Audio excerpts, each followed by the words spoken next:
La coalición Unión de Centro Democrático se presentó públicamente en mayo de 1977, tan solo un mes antes de las primeras elecciones generales.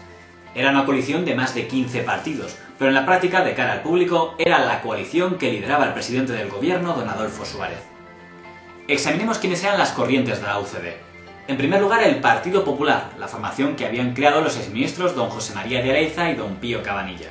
Don José María de Areiza había evolucionado de un pasado claramente franquista a una actuación en los últimos años del régimen prácticamente en la oposición, muy cerca de la monarquía de don Juan de Borbón y hasta del Partido Comunista. El primer congreso del Partido Popular se celebró en febrero de 1977 y, para sorpresa de todos, el señor Areiza no fue elegido presidente, sino que lo fue el señor Cabanillas.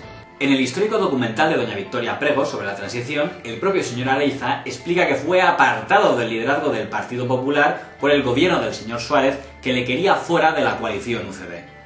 La corriente socialdemócrata estaba encabezada por el Partido Socialdemócrata, que había fundado don Francisco Fernández Ordóñez, que también tenía un pasado franquista, pero que también había evolucionado a la oposición hasta el punto de que formó parte de la llamada Comisión de los Nueve. Junto con el señor Fernández Ordóñez, aparecía don Rafael Arias Salgado como secretario general. En el fondo era un planteamiento social liberal al que le quisimos dar el nombre de Partido Socialdemócrata. Y al final decidimos incorporarnos a la Unión de Centro Democrático. En el sector de los socialdemócratas también estaba la Federación Socialdemócrata, que había fundado don José Ramón Lasue. La corriente de los demócratas cristianos estaba encabezada por el Partido Demócrata Cristiano de don Fernando Álvarez de Miranda y don Íñigo Cabero, que ya de por sí era una fusión de otros dos partidos demócratas cristianos.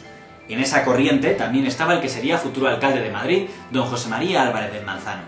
Pues la UCD fue un grupo de personas que estábamos deseosos de producir un cambio hacia el futuro y positivo en España, saliendo de un régimen autárquico que queríamos mejorar necesariamente, y muchos profesionales pues nos pusimos de acuerdo. Y luego estaba la corriente de los liberales. El partido más importante allí era la Federación de Partidos Demócratas y Liberales, que lideraba don Joaquín Garrigues Walker.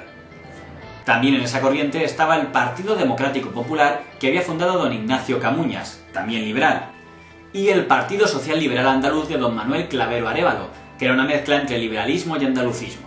Todos estos partidos políticos acababan de ser fundados y nunca se presentarían en solitario, por lo tanto es imposible saber el peso real que tuvieran, aunque es poco probable que fuera mucho, porque el auténtico peso en aquella coalición estaba en el gobierno de don Adolfo Suárez, el colectivo de independientes.